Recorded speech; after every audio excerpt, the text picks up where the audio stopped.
And now, Autolite and its 60,000 dealers and service stations present... Suspense.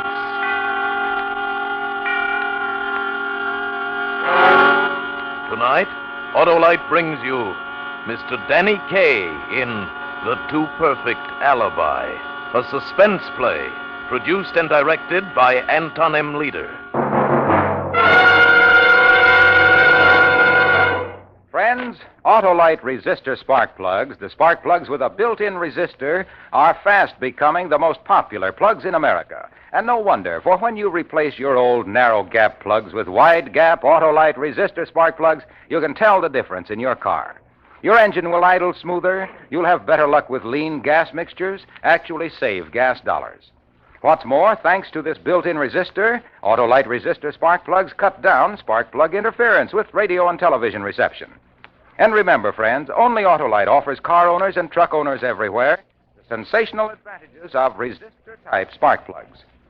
So be right with Autolite. Switch to Autolite. And now, Autolite presents Danny Kaye in a tale well calculated to keep you in... Suspense. Prince Charming. That's what Jack called me. And when he said that, something clicked inside of me. I remembered how in fairy tales the good prince always married the princess. And they lived happily ever after. Yes, happily ever after. Except that first there was the ogre that had to be taken care of.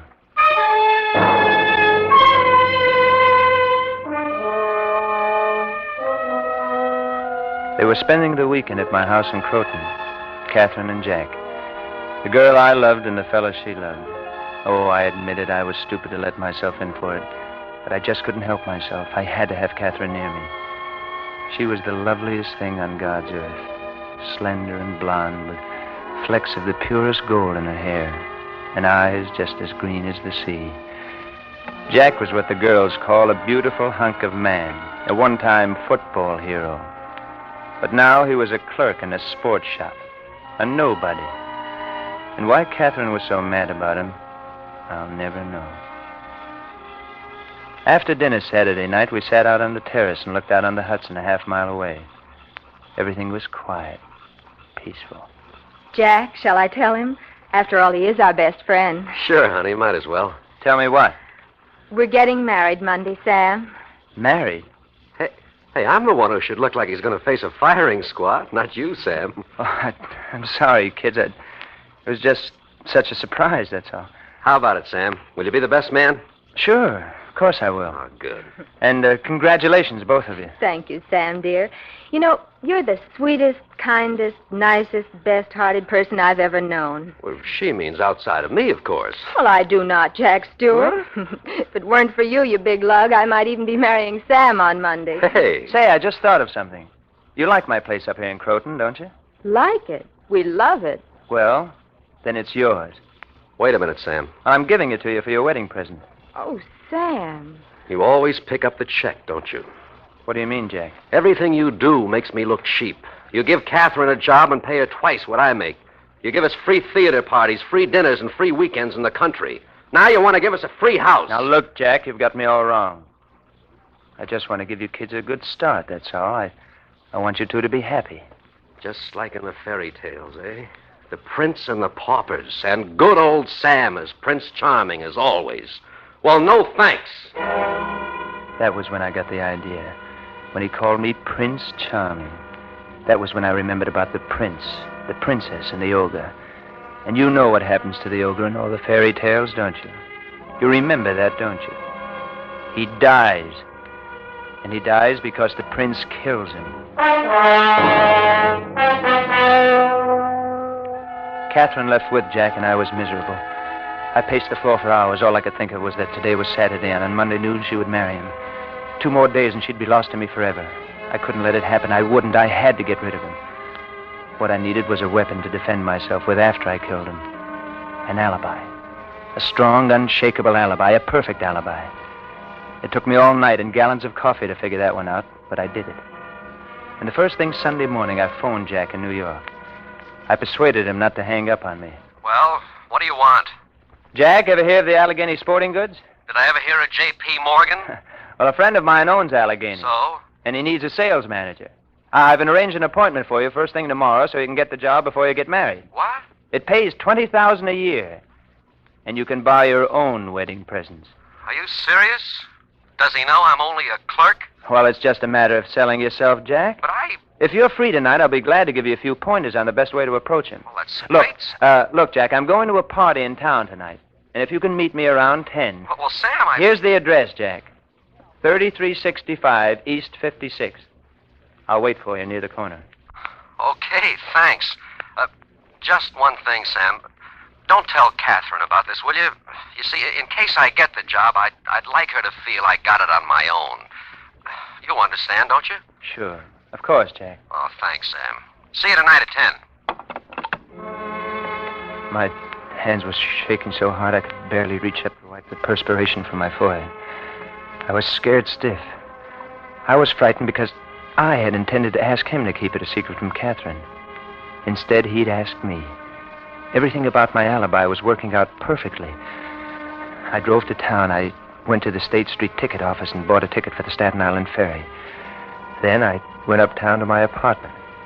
I had lots of time, so I decided to treat myself. There was a nice, thick, juicy steak in the icebox, and I'd fixed it just right and rare. As I sat at the table enjoying the steak that cut like butter, I got an idea. A good idea. Just the thing. Eventually, it was time to go to the party.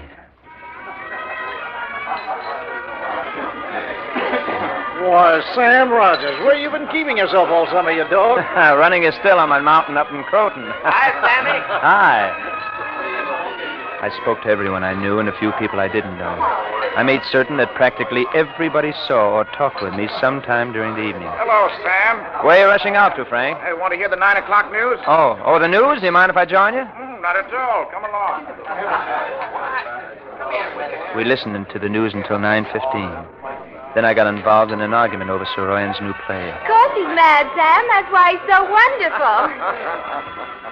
Before I knew it, it was time. 1 minute to 10. I slowly smiled my way toward the door and edged my way out of the noisy crowd without anyone noticing. I walked casually through the open door. Once outside, I quickly walked away from the house toward the corner. I stopped under a tree where it was dark to wait for him.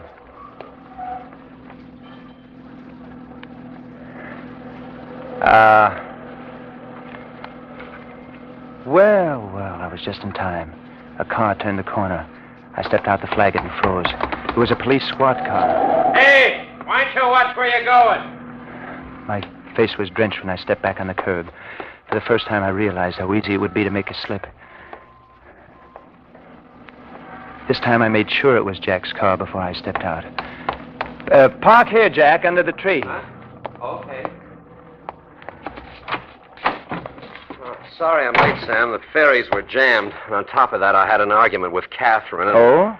What about? Oh, the usual, you know. First, she brought up your house again, and then she was jealous about some girl I kidded with on the beach this afternoon. Didn't mean anything, but you know Catherine. We practically had a slugging match in the restaurant. She'll be over it by morning. Which reminds me, Sam, I'm awfully sorry about the way I blew my top last night. Oh, that's all right. You're still going to be my best man at the wedding, aren't you? Oh, sure, Jack. I'll be your best man. Oh, that's wonderful.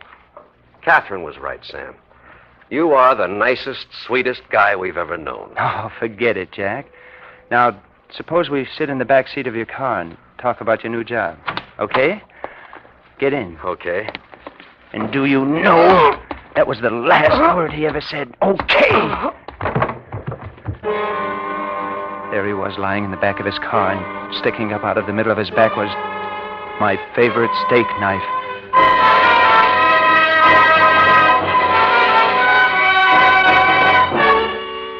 For Suspense, Autolite is bringing you Mr. Danny Kaye in radio's outstanding theater of thrills, Suspense.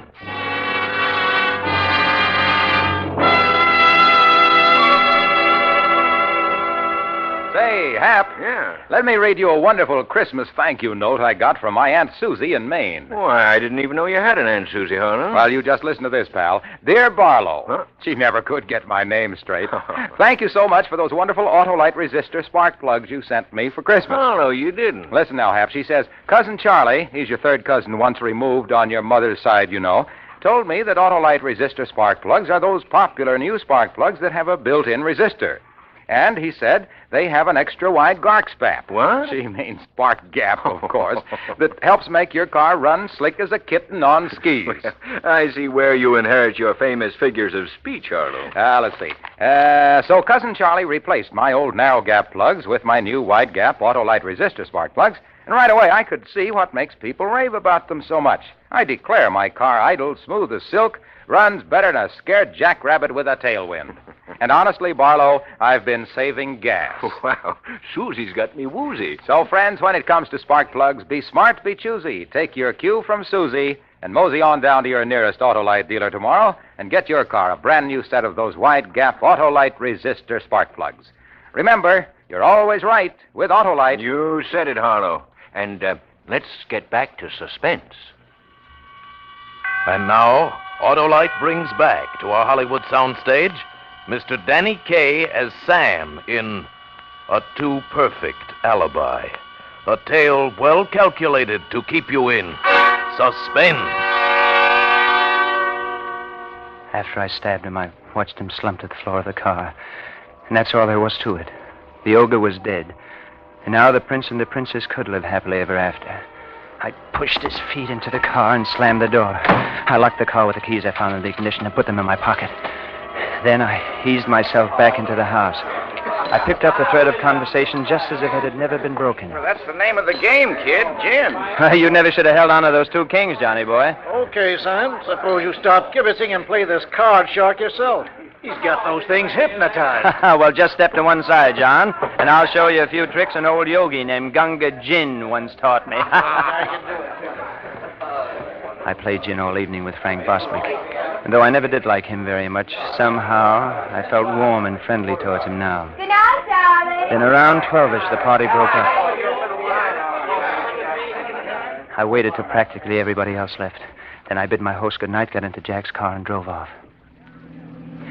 I got to the Staten Island ferry slip just before 12:30. I was lucky. The traffic was still heavy. Nobody would notice me. I took out the ticket I bought in the afternoon and drove aboard.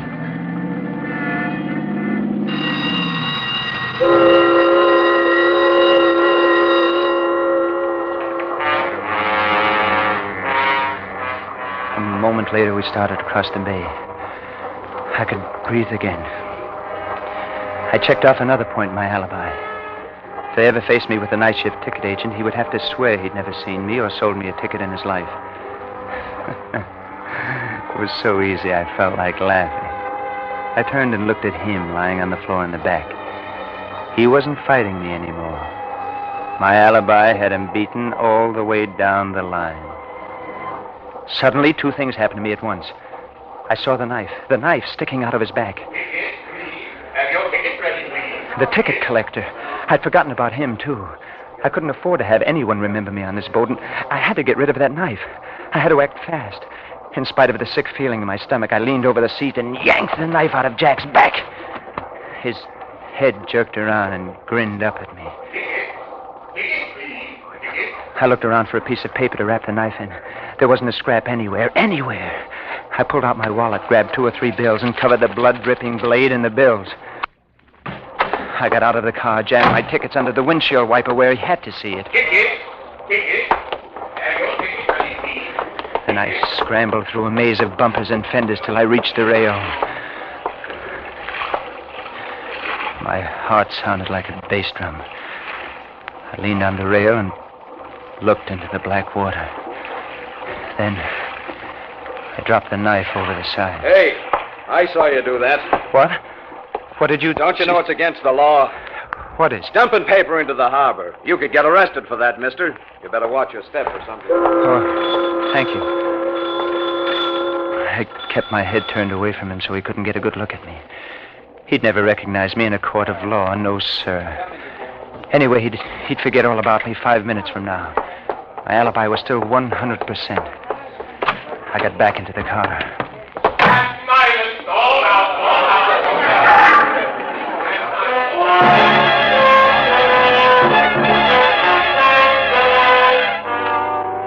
When we landed, I drove a few blocks inland.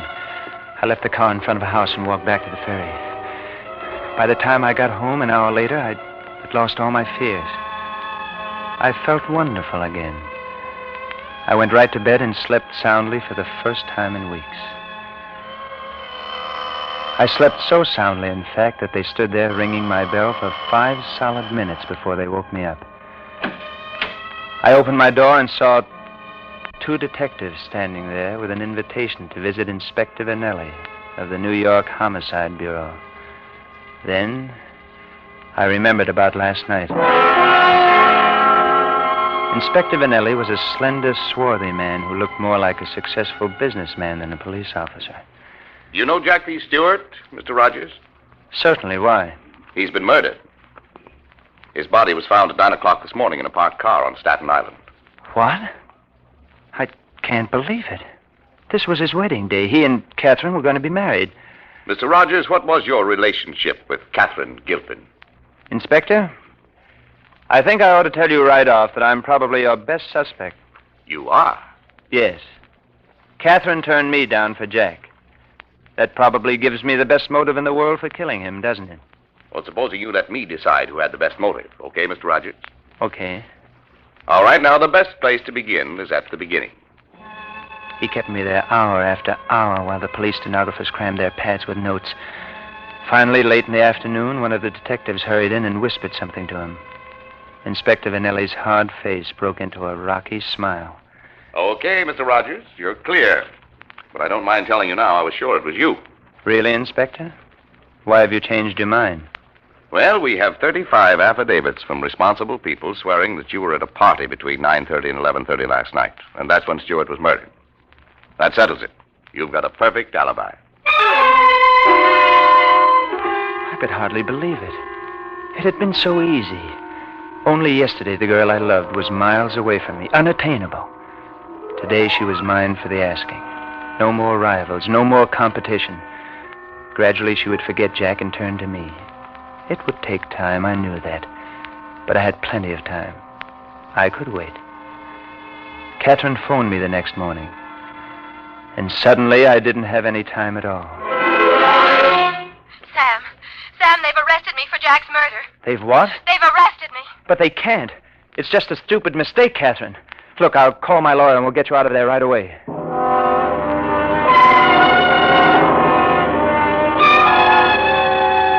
But we couldn't. In New York, you can't bail out a person accused of murder. What could they possibly have on her? It was ridiculous. But the thought of Catherine in prison was pure torture for me. My attorney suggested I retain Simon Blade, the shrewdest criminal lawyer in the state. Blade investigated every detail of Catherine's story. Finally, after 2 of the longest weeks of my life, he called me in. All right. Now, here's the district attorney's case, Mr. Rogers. She and her boyfriend had an argument in a public place, a restaurant. They argued about 2 things. 1, she wanted to take your country house for a wedding present, but he didn't. 2, he made a little goo-goo eyes at some blonde on the beach, and she burned up. She tells him he's cheating on her. So then he burns up. He tells her to go marry somebody else and walks out. Yes, but how do the police know all this? They have witnesses, Mr. Rogers, witnesses. Now, she says that after the fight she went home alone and cried on her bed. But the DA says she ran after the boy, rode out into the country with him, and stuck a knife in him for calling off the wedding. Her word's as good as his, isn't it? Certainly, and she's prettier than the DA, too, but, well, I'm not finished. It seems that the management of the restaurant bought 24 new steak knives that week. Steak knives? Yes. The girl and the boy had steak for dinner, and the next morning one of the new knives was missing. The police took a sample knife down to the morgue, and it makes a perfect fit with the stab wounds in the cadaver's back. Now all we have is her word that she didn't do it. And there's only one person in the world who can prove that she's telling the truth. Who? A corpse with 3 holes in it.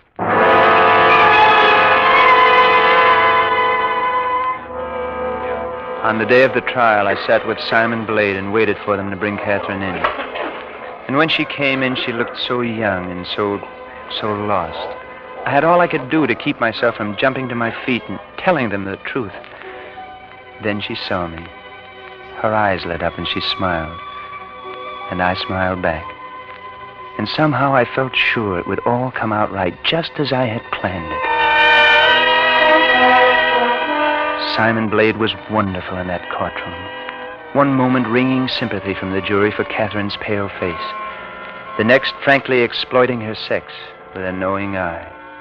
And when he strutted before a terrified witness, his barbs always hit the bull's eye.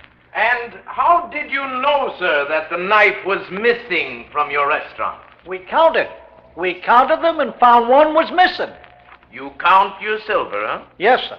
What's the matter, Demos? Don't you trust your customer? Blade forced Demas to admit that customers walked off with knives, forks, and spoons every day, that several persons had steak that night, and that anyone might have taken that knife. Everything was going along fine. And then, the district attorney exploded a surprise in our laps. Do you recognize this handkerchief, Miss Gilpin? Yes, sir. It's mine. It's yours. And would you please tell the jury what made these stains on your handkerchief? What? Blood. Blood?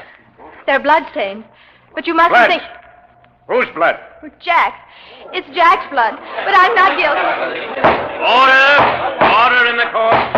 If there are any more such disturbances, I shall order the courtroom cleared. Proceed, Counselor. So, Miss Gilpin, you admit this is the blood of Jack Stewart?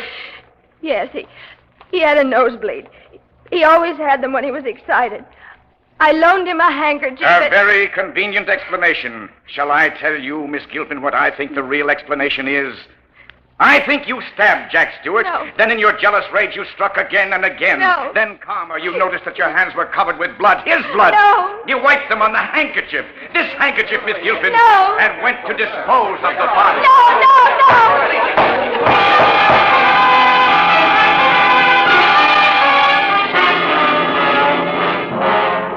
Oh, the DA was very convincing. And the jury thought so, too. Because when they came in after 11 hours, they found Catherine guilty of murder in the first degree. We appealed the case and lost. I pulled every string I could to get a commutation from the governor. It was hopeless. I had to face it finally. I had killed Jack so I could have Catherine. But I couldn't have her now, and I didn't want to go on without her. I went to the DA and told him everything. Mr. Rogers, are you trying to tell me that you killed Stewart to keep him from marrying Miss Gilpin? That's right. Since I can't have her, I might as well confess. Will you arrange to have her released? Look, Rogers, I know exactly what you're trying to do, but I've got no time for heroes. I've got 35 sworn affidavits in my files which prove that you couldn't have killed Stewart. I've got my conviction, and so far as I'm concerned, this case is closed. You wouldn't believe me. And Catherine's execution was only a week off. I went to the newspapers with my story, but they wouldn't believe me either. One of them did send a reporter with me to see the people who were at the party that night. Sam, it's wonderful what you're trying to do, but I can't lie about it, and I won't. That was the kind of answer I got everywhere I turned. Then I tried to find the two policemen who'd passed as I left the house and the man who had seen me throw the knife off the ferry, but it was useless. I couldn't find one person who would believe me, not one. The next day, I made a last attempt to see Catherine. They wouldn't let me. But late that afternoon, I received a note from her.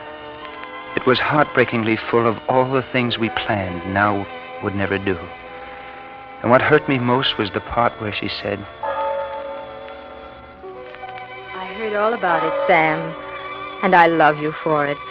I love you for your foolhardy attempt to save my life at the expense of your own. Jack once called you Prince Charming, but he never dreamed what a prince you really are. Even she. Prince Charming. Even Catherine wouldn't believe me. And that was harder to take than all the rest.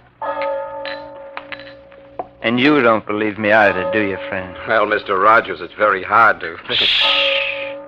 Listen.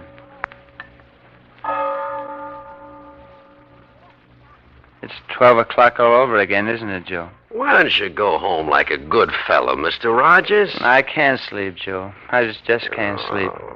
How can I sleep where nobody will believe me?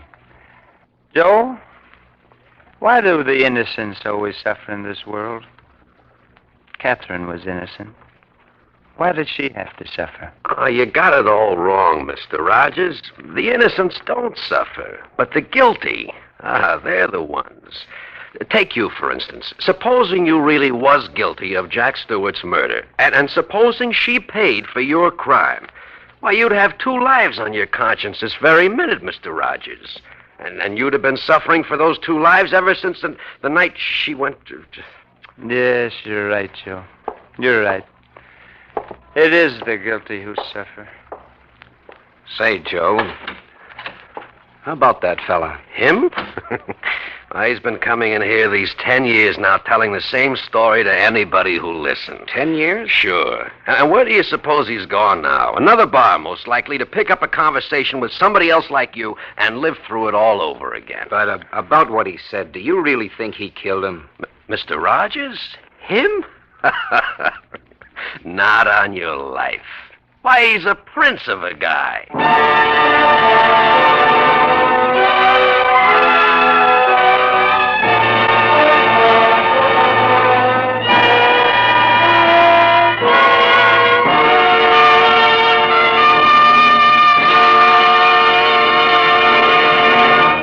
Thank you, Danny Kaye, for a splendid performance. Mr. Kaye will return in just a moment.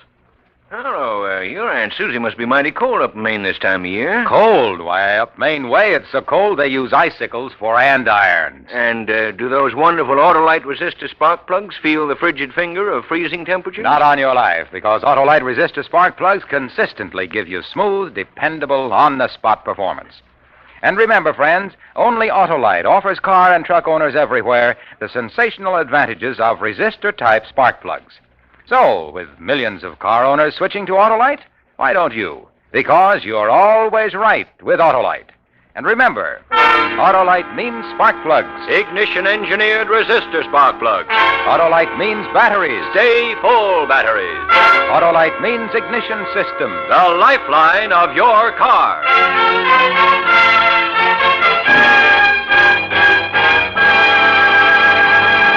And now, here again is Mr. Danny Kaye. Thank you very much. I feel a little better now anyway. It's been a great pleasure for me to be here on Suspense, ladies and gentlemen, and I'm especially grateful to Tony Leader for letting me play the kind of role which you and I don't usually associate with me. It was a lot of fun, if you can call being a murderer fun. Well, next week, radio's outstanding theater of thrills will bring you Dana Andrews in a famous story by Cornell Woolrich, If the Dead Could Talk. Another gripping study in... Suspense. Danny Kaye will shortly be seen in the Warner Brothers Technicolor production Happy Times. Tonight's suspense play was written by Martin Stern with music composed by Lucien Moraweck and conducted by Lud Gluskin. The entire production was under the direction of Anton M. Leader. In the coming weeks, Suspense will present such stars as Robert Montgomery, Fibber McGee and Molly, Ronald Coleman, Jane Wyman, and James Mason. Make it a point to listen each Thursday to Suspense, radio's outstanding theater of thrills. And next Thursday, same time, hear Dana Andrews in Cornell Woolrich's If the Dead Could Talk. Remember, you're right with Autolite. So switch to Autolite. Good night. This is CBS, the Columbia Broadcasting System.